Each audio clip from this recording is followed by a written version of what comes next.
Welcome, in front of me I have LG NanoCell TV, and today I'll show you how you can change sound mode. So at the first you have to tap on the settings icon on your remote control. Right now you have to go for the all settings. Next you have to switch to the sound and pick sound mode settings under Dolby Atmos.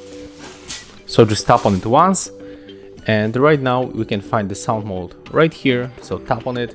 And here we can pick a very available mode. Of course, you have to test all of them and then decide what you want to get. I always pick the standard mode. For me is the best option. So if you found this video helpful, remember to have a like, comment and subscribe to our channel.